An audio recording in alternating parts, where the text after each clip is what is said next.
우리 창세기 말씀 보도록 하겠습니다. 창세기 20장 1절로 7절 말씀입니다. 오늘 말씀은 1절로 7절까지 읽지만 오늘 나가는 것은 창세기 20장 1절부터 21장 7절까지 이제 나갈 거거든요. 다 읽으려다가 지난주에 제가 설교 그거 듣다가 말씀만 거의 한 3분 되는 것 같아서 말씀을 좀 그래서 집에서 좀 읽으시면 좋을 것 같아요. 우리 창세기 계속 읽고 있으니까 함께 읽으시면 좋을 것 같습니다. 창세기 20장 1절로 7절까지 우리 교독하면서 읽도록 하겠습니다. 제가 먼저 읽도록 하겠습니다. 아브라함이 거기서 네게부 땅으로 옮겨가 가데스와 술 사이의 그랄에 거류하며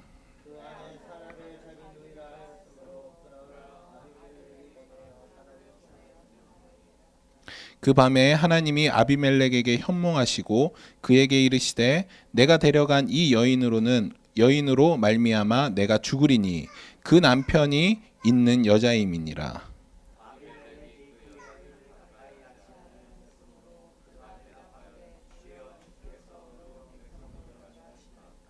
그가 나에게 이는 내 누이라고 하지 아니하였나이까. 그 여인도 그는 내 오라비라 하였사오니 나는 온전한 마음과 깨끗한 손으로 이렇게 하였나이다.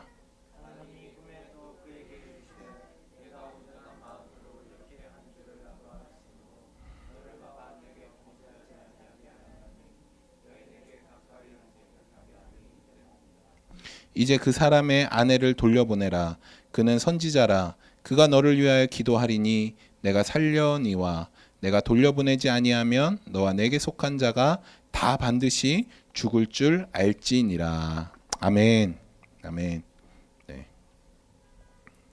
오늘은 창세기 14번째 시간입니다. 14번째 우리 오늘 아까 말씀드린 대로 창세기 20장 1절부터 21장 7절까지 이제 드디어 사라가 애를 낳습니다. 우리가 애 낳는 것보다 더 힘들게 낳는 것 같아요. 드디어 애를 낳습니다. 저희가 지난주에 소돔과 고모라 멸망 속에서 아브라함이 어떻게 중보 기도를 했는지 살펴봤습니다. 그러니까 하나님이 계속되는 경고를 무시하고 그 무서운 심판의 불 속에서도 자기가 누리던 것을 포기하지 못하고 그냥 그 가운데서 마음만 상해하고 심령만 상해함으로 그 죄악 가운데 거했던 롯의 모습 또한 우리가 살펴보았습니다. 창세기 19장 28절에서 아브라함은 하나님의 말씀대로 소돔과 고모라의 무서운 심판을 직접 봤죠. 직접 봤습니다. 그러니까 아브라함은 그곳에서 죄에 대한 하나님의 진짜 심판, 진짜 진노에 대한 것을 경험하게 됐어요. 죄를 지면 이렇게 무서운 결과를 초래하게 되는구나라는 것을 자기의 눈으로 직접 목도하게 되었습니다. 그러니까 이제 그렇게 창세기 19장은 아브라함과 롯과 대조되면서 그 훌륭한 하나님의 백성으로서 그 언약의 백성으로서 그 소돔 땅이라는 죄악된 그 땅을 위해서 목숨을 걸고 하나님 앞에 막아서서 그 하나님을 위해서 그 땅을 위해서 기도한 아주 성숙한 아브라함의 모습을 우리는 볼 수 있었습니다.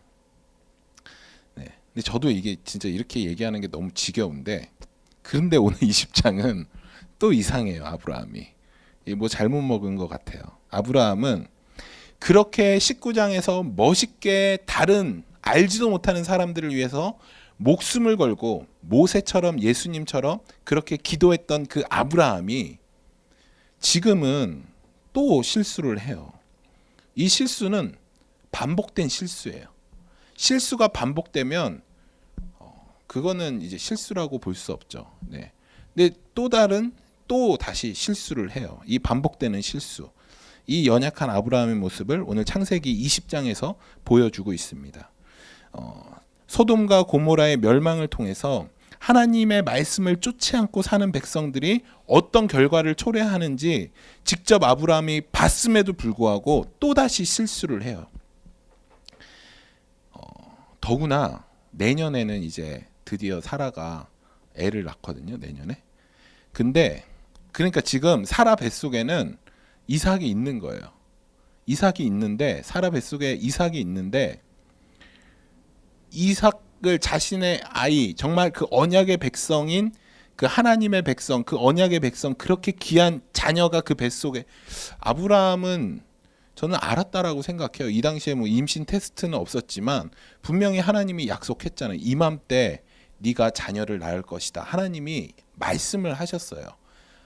그러면 아브라함이 저는 알았을 거라고 생각을 해요. 믿었을 거라고 생각해요. 그런데 자녀가 있는 자기의 자녀를 임신한 그것도 팔팔한 젊은 사람이 아니라 90세 된 그 할머니를 아비멜렉에게 팔아먹는 거예요. 지금 이게 얼마나 어이가 없지 않나요? 네, 만약에 제가 그랬어봐요. 전 뭐 우리가 만약 그랬어봐요. 당장 이혼이죠.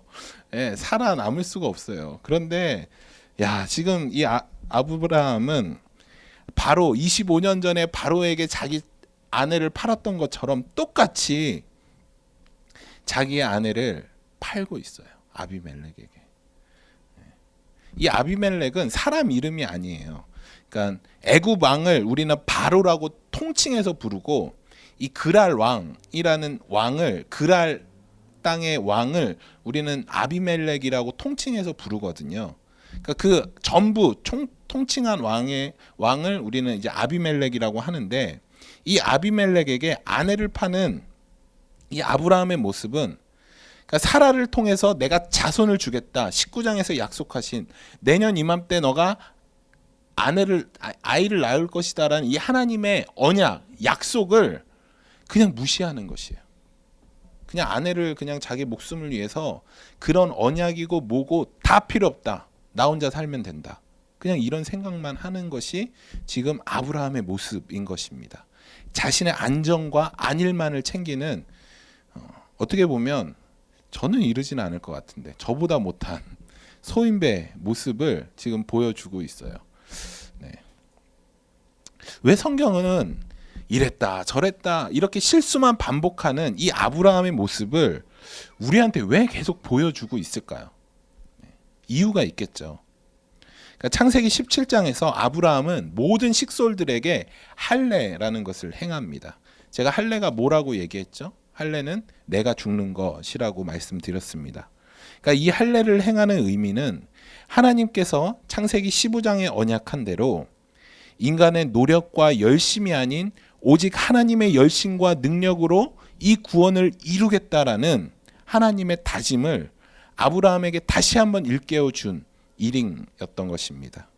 그러니까 믿음의 조상이며 아직도 세계 3대 종교의 믿음의 조상이며 아버지인 이 아브라함의 실수를 계속적으로 성경에서 반복적으로 담고 있는 것은 하나님은 계속해서 이 언약에 관해서 인간 쪽에서 모든 근거, 인간 쪽에서 있는 너희가 나한테 할 얘기 아무것도 없다라는 것을 계속해서 보여주시는 것이에요. 그러니까 이 아브라함의 실수를 통해서 하나님이 무엇을 말씀하시고자 하는 것이냐면 이 구원에 관련돼 있어서 너희들이 하는 역할은 아무것도 없어. 오히려 너희들이 하는 역할은 계속적으로 반복적으로 똑같은 실수만 똑같이 하는 것을 하나님이 의도적으로 이 말씀을 통해서 아브라함을 통해서 의도적으로 우리에게 말씀하고 있는 것입니다. 그래서 진짜 구원이 무엇인가? 진짜 구원이 무엇인가? 이거는 하나님과 화평을 이루는 것이 하나님과 화평을 이루는 것. 그러니까 수많은 사람들은 이 거짓된 메시지, 돈 있으면은 우리가 평안하다, 뭐 내가 집이 있으면 평안하다, 내가 무엇을 갖고 있으면은 화평하고 평안하다라고 세상은 거짓된 메시지를 계속해서 줘요. 그래서 우리로 하여금 계속해서 하나님께 초점을 맞춘 삶이기보다는 다른 곳에 초점을 맞추도록 우리를 계속해서 거짓된 메시지로 우리를 툭툭 치고 있어요. 그런데 이 세상은 가슴 아프게 그런 속임수에 홀라당 넘어가고 있어요. 그 무라카미 하루키라는 이 사람이 만든 신조어가 있어요. 그의 수필집에서 이런 이야기를 해요. 가꾼 빵을 손으로 찢어 먹는 것, 또 겨울밤 부스럭 소리를 내며 이불 속으로 들어오는 그 고양이 감촉, 이런 것들이 너무 좋다. 그래서 만들어진 언어, 그 신조어가 있어요. 그게 소확행이에요. 소확행. 소소한 확실한 행복, 뭐 이런 뜻이라 그러더라고요.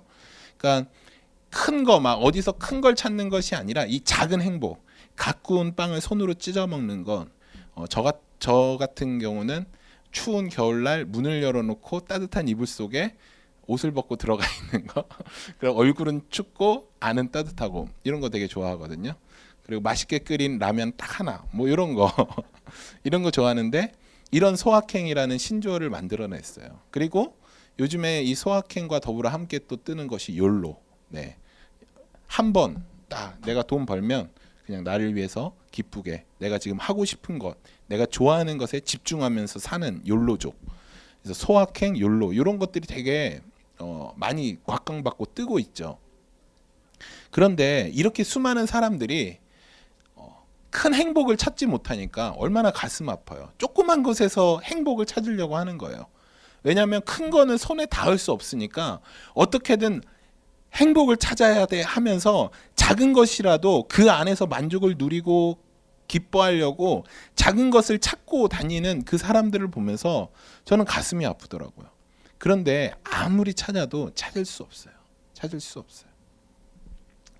행복은, 화평은, 나에게 기쁨, 감사, 평안, 이런 것은 그 근원이 하나님에게서부터 있어요. 왜냐하면 인간의 평안은 하나님으로부터 나오기 때문이에요.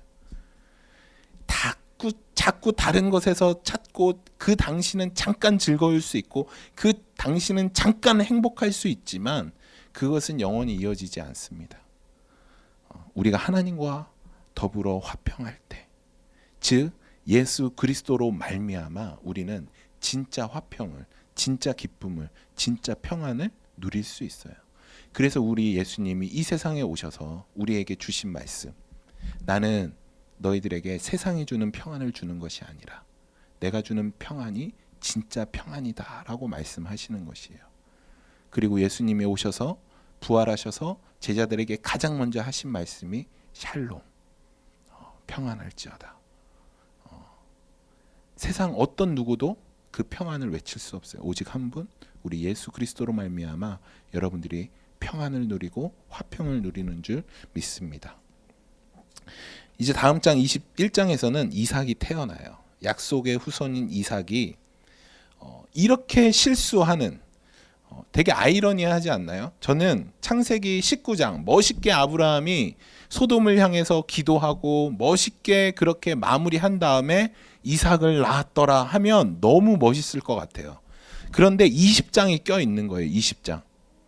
너무 멋있게 한 그 아브라함이 20장에서 다시 실수를 해요. 하마터면 이삭이 나오지 못할 뻔했어요. 아비멜렉에게 사라가 시집가서. 그런데 하나님이 하나님의 능력으로, 하나님의 열심으로, 하나님이 꿈에 나타나요. 꿈에. 아비멜렉 꿈에. 저한테 한 번도 꿈에 나타나 주신 적이 없는 우리 하나님이 그거 막으시려고 꿈에 나타나셔서 그것을 막으셔요. 그러니까 이 20장이 왜 있는 것이냐면, 이 구원은, 아니 너 멋있게 이렇게 했지 하지만 또 쓰러져, 또 실수해를 말씀해 주시고 있는 것이에요. 아무리 인간이 뛰어나다 해도 하나님의 그 구원의 사역에서는 전혀 도움되지 않습니다. 전혀 도움되지 않아요. 그래서 창세기 12장 1절에 이 다 약속 기억하시죠? 여호와께서 아브라함에게 이르시되 너는 너의 친척 본토 아비집을 떠나 내가 내게 지시할 땅으로 가라.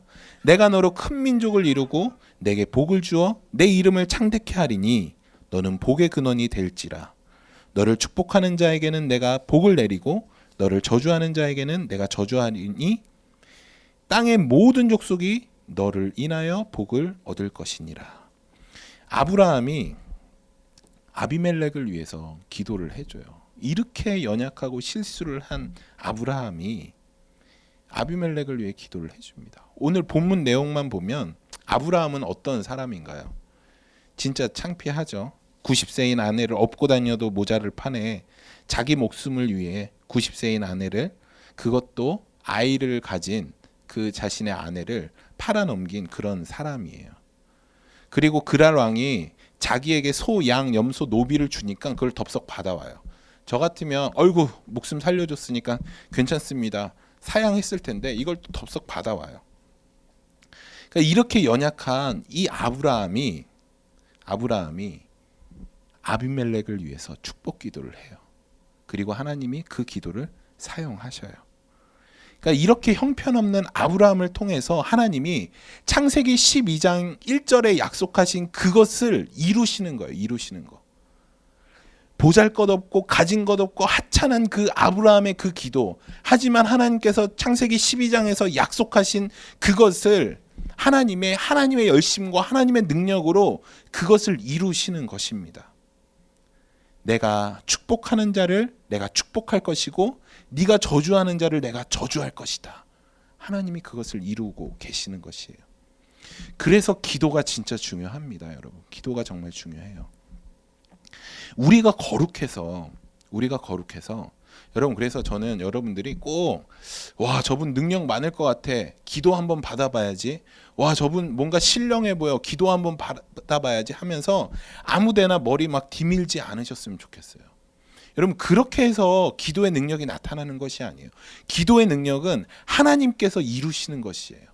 내가 가진 것 없고 하찮고, 지금 아브라함처럼 내가 지금 실수하고 죄 가운데 머물렀어도 내가 하나님의 그 축복의 말씀, 하나님의 그 언약의 말씀을 붙들고 다른 사람들을 위해 기도하고 내가 다른 사람들을 위해 축복할 때 내가 뛰어나고 내가 능력이 있어서 그 축복이 흘러가는 것이 아니라 하나님의 그 약속으로, 하나님의 그 언약으로 말미암아 나에게서 축복이 흘러가는 것입니다. 그래서 여러분들이 서로 축복 많이 해주셨으면 좋겠어요. 축복 많이 해주세요. 그리고 이 진짜 축복은 복음의 축복인 것입니다. 그래서 믿지 않는 자들을 위해서 우리가 기도하면서 그들을 위해서 나아갈 때 그 축복이 온전하게 흘러갈 것입니다. 그래서 창세기 12장의 약속은 창세기 15장으로 이어지게 됩니다. 그러니까 하나님께서 하늘의 무뼈를 보여주시면서 내 자손이 이렇게 많아질 것이다 라는 약속을 하셔요. 그런데 이 약속이 아브라함을 통해서 아브라함의 실수로 말미암아 어긋날 뻔하지만 하나님의 은혜로 사라가 아비멜렉에게서 풀려나면서 잘 해결되게 됩니다. 그러니까 아브라함은 지금까지 계속적으로 이 반복하면서 실수를 거듭하고 있는데, 이것을 사도 바울이 고린도전서 1장 26절 29절에서 이렇게 이야기하고 있어요. 형제들아, 너희를 부르심을 보라. 육체를 따라 지혜 있는 자가 많지 아니하며 능한 자가 많지 아니하며 문벌 좋은 자가 많지 아니하는도다. 그러나 하나님께서 세상에 미련한 것을 택하사 지혜 있는 자들을 부끄럽게 하시려고 세상에 약한 것들을 택하사 강한 것들을 부끄럽게 하시며 하나님께서 세상의 천한 것들과 멸시받는 것과 없는 것들을 택하사 있는 것들을 패하려 하시나니 이는 아무 육체라도 하나님 앞에서 자랑하지 못하게 하려 하심이니라. 아브라함의 이야기를 지금 사도 바울이 이렇게 하고 있는 것입니다. 하나님은 당신의 일을 하시는데 인간의 지혜나 능력이나 열심이나 재능 그런 것으로 하나님의 일들을 하시는 게 아니에요. 오히려 천하고 부족하고 멸시받는 것들을 택하사 하나님의 영광과 능력을 드러나게 하시는, 그것이 바로 하나님이 일하시는 방법입니다. 이 말씀을 약간 오해하면 그러면 뭐야? 사람이 전부 바보여야 해? 무능력해야 돼? 라고 오해할 수 있어요. 이것이 우리가 모두 다가 바보고 무능력해야 된다라는 것을 말씀하는 것이 아니에요. 구원에 있어서 인간의 어떤 능력이나 어떤 것도 필요하지 않다라는 것을 말씀드리는 것입니다. 그러니까 하나님 앞에서 여러분이 구원에 있어서 하나님 앞에서 어떤 먼지만큼이라도 저 요거 했는데요 라는 것을 하나님이 입을 싹 닫게 하시는 것이에요. 여러분 나중에 천국에 가서 꼭 기억하세요. 하나님 저 요거 했는데요 하지 마세요. 온전히 하나님의 은혜로 여기까지 왔습니다. 하셔야 되는 것이에요. 네. 그래서 이런 것들을 보이시려고 하나님이 우리에게 모형으로 보여주신 것이 바로 아브라함이에요. 아브라함. 그래서 우리 이 아브라함, 대단한 아브라함이지만 그럼에도 불구하고 계속적으로 실수가 이 말씀에 등장하는 것입니다. 오늘 본문은 하나님의 은혜를 입은 자들은 어떤 실수를 하고 그리고 어떤 잘못을 해도 다 용서받는다. 그러니까 너네 마음대로 살아라 라는 말씀이 아니에요. 하나님은 그토록 보잘것없고 불가능한 우리를 하나님의 은혜로 찾아오셔서 오직 하나님 당신의 능력과 지혜와 사랑으로 우리를 건지신다는 이 은혜에 초점이 있다라는 것이에요. 여러분, 그러니까 막 헷갈리시면 안 됩니다. 마음대로 살아야지가 아닙니다. 하나님이 이런 우리를 하나님의 은혜로 건져주셨다에 초점이 있어야 됩니다. 그래서 고린도전서 1장 30절에서 31절은 너희로 하나님께로부터 나서 그리스도 예수 안에 있고 예수는 하나님께로서 나와서 우리에게 지혜와 의로움과 거룩함과 구속함이 되셨으니 기록된 바 자랑하는 자는 주 안에서 자랑하라 함과 같게 하려 하심이니라. 내가 높아지고 나를 자랑하고 나 자신을 증명하기 위해 애쓰는 죄의 자리에 내려와서 지난주에 우리 아브라함이 고백한 것처럼 하나님 나는 티끌입니다. 나는 죄입니다 하는 이 겸손의 자리로 온전히 하나님의 은혜 가운데 머물겠습니다라는 이 겸손의 자리로 은혜의 자리로 여러분들이 내려오는 것이 바로 구원의 시작인 것입니다. 이것이 진짜 행복한 것이에요. 이것이. 제가 요즘에 우리 아들 준섭이 보면서 야, 참 행복하겠다라는 생각이 들어요. 왜냐하면 얘는 제가 하라는 대로만 하면 돼요. 하라는 대로만. 얘한테 있어서 가장 큰 고민이 뭐냐면 과자 좀 못 먹게 하는 거.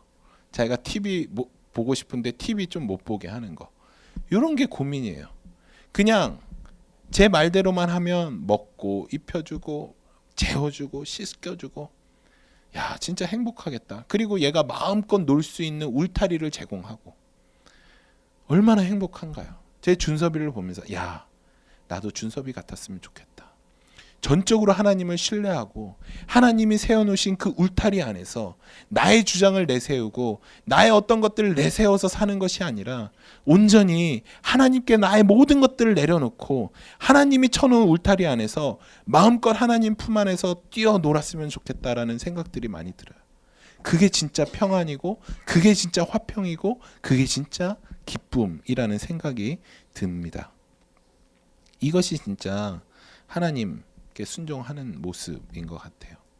그러니까 하나님은 이 아브라함처럼 이렇게 불가능하고 무기력한 아브라함 같은 우리를 찾아오셔서 오직 당신의 은혜로 우리를 구원해 주셨습니다.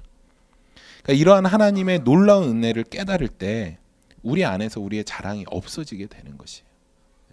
이 하나님의 은혜를 깨닫기 때문에 우리의 자랑이 없어지게 되는 것이에요. 그래서 오직 하나님께만 영광 돌리고 오직 하나님만을 자랑할 수 있는 믿음의 자리로 우리가 설 수 있게 되는 것입니다. 거기서 우리가 완전한 하나님 앞에 순종과 항복이 나올 수 있는 것이에요. 이것이 하나님 나라의 원리입니다. 여러분 그렇기 때문에 내가 온전히 하나님 앞에서 항복하고 내가 온전히 하나님께 나의 것들을 드렸기 때문에 그래서 내가 손해당할 수 있는 것이에요. 교회 안에서. 우리가 신앙 안에서 내가 손해당하고 내가 조금 핍박당해도 괜찮은 것이에요. 그게. 내가 그 손해를 막 이겨내야지 막 하는 것이 아니라 정말 하나님의 그 은혜로 내가 하나님께 항복하고 순종의 자리로 나가면 당연하게 그 손해의 자리에도 화가 나지 않는 것입니다.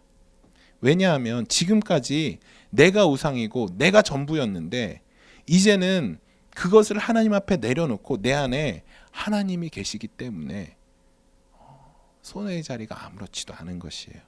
그리고 하나님이 사랑하고 내 몸과 같이 내 이웃을 사랑할 수 있게 우리가 바뀔 수 있게 되는 것입니다. 그래서 지난주에 제가 말씀드린 것과 똑같은 이야기입니다. 하나님이 주신 율법을 예수님께서 하나님을 사랑하고 이웃을 사랑하는 것으로 요약해 주셨는데 이것은 내 의지와 내 힘으로 이루어야지 해서 이룰 수 있는 것이 아니에요. 여러분 이웃이 얼마나 많아요, 그렇죠? 나 외에 모두 다 이웃인데 그 이웃을 얼마나 사랑하겠어요? 내 몸과 같이 사랑하는 것이 결코 쉬운 일이 아니에요. 내가 사랑해야지, 내가 사랑해야지. 아내도 그렇게 사랑하기 어려운데, 남편도 그렇게 사랑하기 어려운데, 내 이웃, 알지 못하는 이웃을 그렇게 사랑할 수 있나요? 절대 하기가 절대 힘들어요. 이 율법을 지키는 것, 하나님이 이 말씀에 새겨놓은, 말씀해 주신 이 율법을 지키는 것, 이 말씀을 지키는 것도 내 능력으로는 도저히 불가능합니다. 언제 가능하냐면 내가 죽을 때, 내가 주님 앞에 완전히 항복할 때, 그때 하나님께서 내 안에서 내가 새 일을 행하겠다 말씀하시는 것이에요. 그래서 여러분들을 통해서 하나님이 여러분 안에서 새 일을 하시는 것이에요. 그래서 이 기독교의 가장 큰 원칙, 이 기독교의 가장 중요한 것은 자기 부인인 것입니다. 자기 부인. 내가 그리스도와 함께 십자가에 못 박혔나니 그런즉 이제는 내가 산 것이 아니요 내 안에 누구만 산 것이라? 예수 그리스도만 산 것이다. 내가 죽어야 합니다. 예수님을 믿으면서 내가 여전히 왕이고 내가 주인 되고 싶은 것, 이것을 십자가에 못 박아야 돼요. 이것이 바로 십자가의 삶, 순교자의 삶인 것입니다. 여러분 정말 착각하지 마세요. 나는 진짜겠지라는 착각 속에 사시면 진짜 안 됩니다. 제가 지난주에도 말했지만 여러분 구원 받으셨습니까? 아멘. 아멘 했다고 천국 가는 거 아니에요. 아멘 했다고 다 구원 받는 거 아닙니다. 여러분 스스로 나는 진짜겠지라는 생각을 버리셔야 돼요. 이 기독교는 순교자의 피로 그들의 헌신으로 성장을 해왔어요. 이 기독교는. 그쵸? 네. 육적인 몸을 순교하시는 분, 진짜 순교하시는 분, 육적인 몸을 하나님 앞에 내어드린 분, 또 내가 부인된 자기 부인으로 인해서 영적인 순교를 하시는 분, 이 분들을 통해서 이 기독교가 성장해 왔습니다. 그래서 이 기독교는 인간의 능력과 성공에 의해서 이어져 내려오는 것이 아니라 자기 부인을 하고 순교의 현장에서 과감히 원수를 향해 자기의 목을 내어놓으며 그들의 용서를 구하는 수많은 선교사님들과 순교자들의 피가 하나님의 나라를 확장시켜 온 것입니다. 예수님의 순교, 예수님의 그 십자가의 죽으심이 교회를 탄생시켰습니다. 그리고 스테반의 이 순교가 이방 선교의 문을 연 것처럼 여러분들이 순교하실 때 또 다른 하나님의 나라의 완성을 이루게 될 것입니다. 여러분이 대단해서, 여러분이 뛰어나서가 아니라 여러분의 죽음으로, 여러분 안에서 마음껏 일하시는 성령님으로 말미암아 그 일들이 이루어질 것입니다. 이것이 진짜 기독교예요. 이것이 진짜.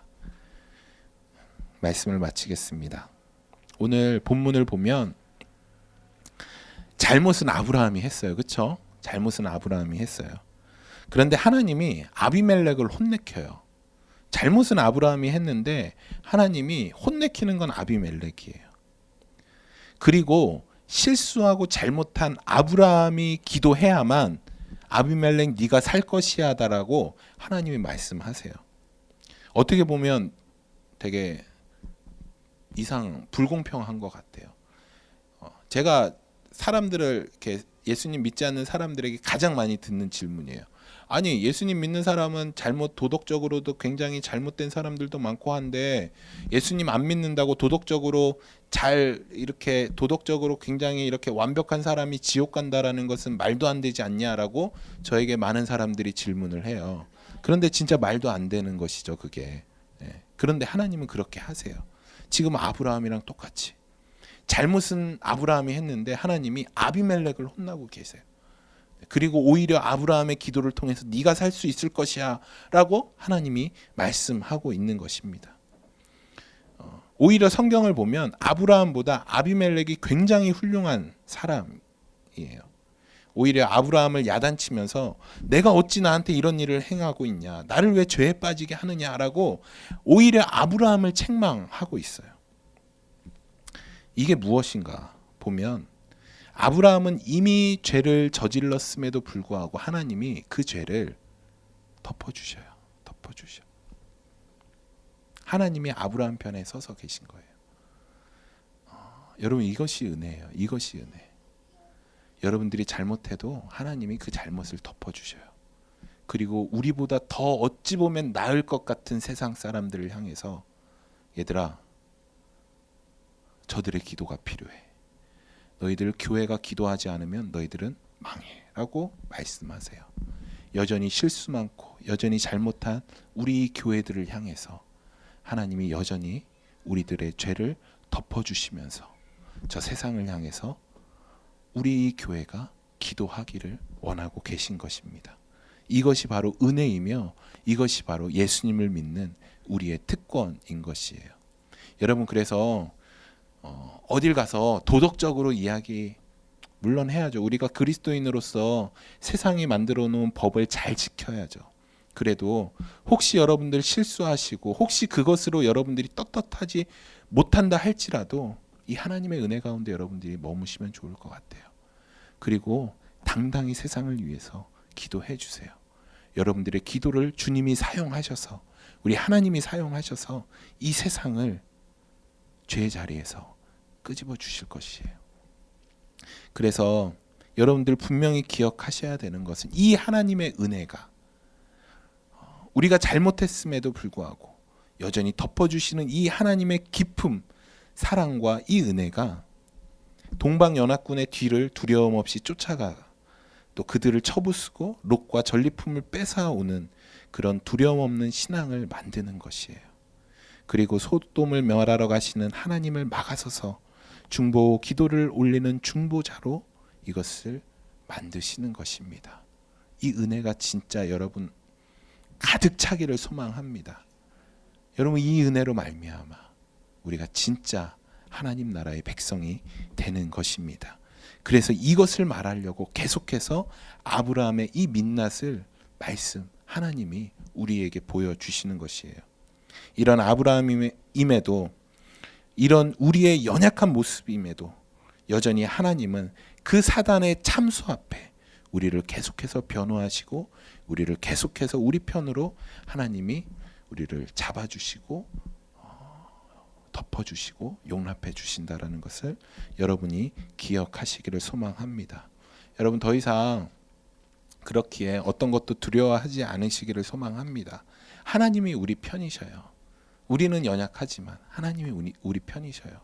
그리고 우리의 죄를 덮어주셔요. 이 하나님의 놀라운 사랑 앞에 여러분들이 기쁨과 감사함으로 나아가시기를 간절히 소망합니다. 우리 이 시간 함께 기도하겠습니다.